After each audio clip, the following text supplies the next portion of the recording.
This is TOS Television, your digital-first Pan-African news network. I am Abigail Ukmade, and this is Africa Now.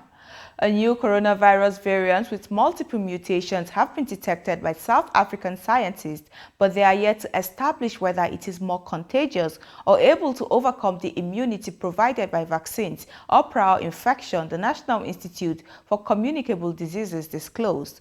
Known as C.1.2, the variant was identified last week by the KwaZulu Natal Research and Innovation and Sequencing Platform in a preprint study that has yet to be peer-reviewed. On Monday, NICD scientists said the variant was only present at very low levels and that it was too early to predict how it might evolve.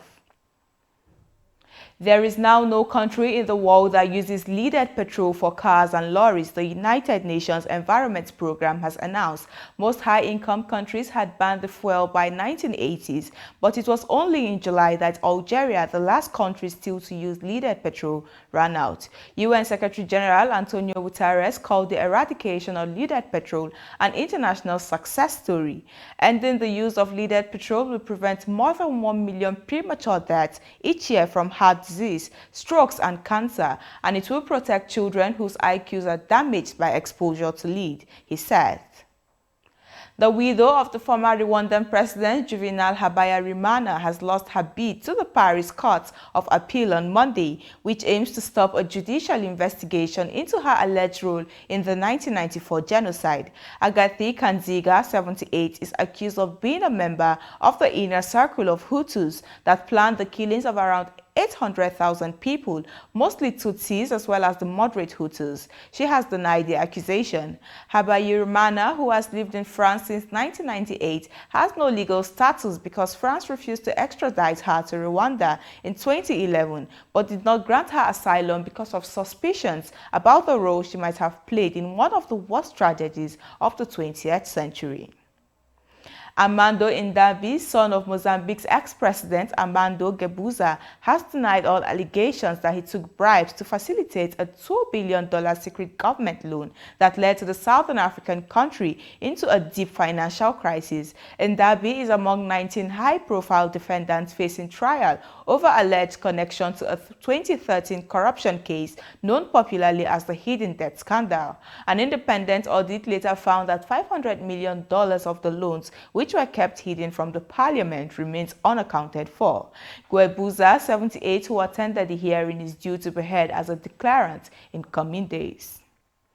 And to mark the International Day of the Disappeared, the International Committee of the Red Cross in a statement said more than 44,000 people, 45 of them children, are currently declared missing across Africa. The rise in the number of missing people in the past year is as a result of armed conflicts and other forms of violence, ICRC said. About 82% of those missing are from only 7 countries battling armed conflicts, the ICRC said. This is your digital-first Pan-African news network, TOS Television. You are watching Africa Now. We move to business after the break. So stay tuned.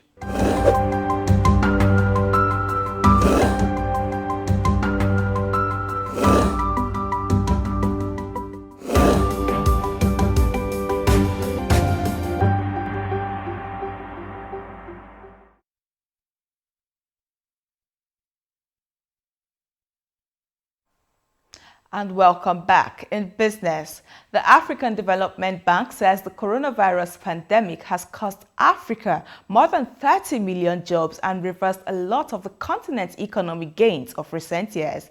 Bank President Akinwumi Adesina says the continent also lost between $145 billion and $190 billion in gross domestic product to the virus, while continental fiscal deficit ballooned to 75% from 60% before the crisis. Adesina says Africa will need support to find the $485 billion needed to finance the recovery of African economies between this year and 2023.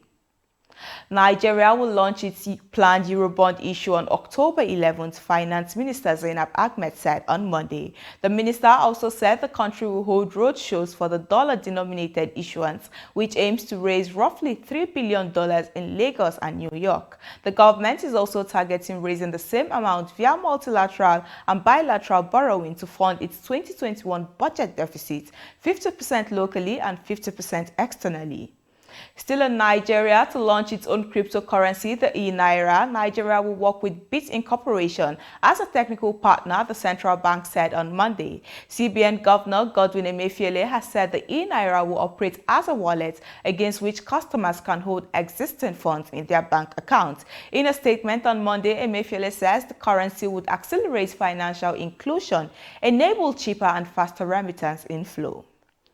And away from business, Somalia and the United Nations Children Fund UNICEF on Monday launched an online child protection information management system that will enhance the protection of the most vulnerable children in Somalia and protect them from exploitation and abuse. The CPIMS Plus key features will help child protection workers reach children with vital protection and support. UNICEF says 1.8 million children are at risk of violence, abuse, and neglect in Somalia due to the ongoing conflict, recurring climatic shocks, poverty, and the socio-economic consequences of the pandemic.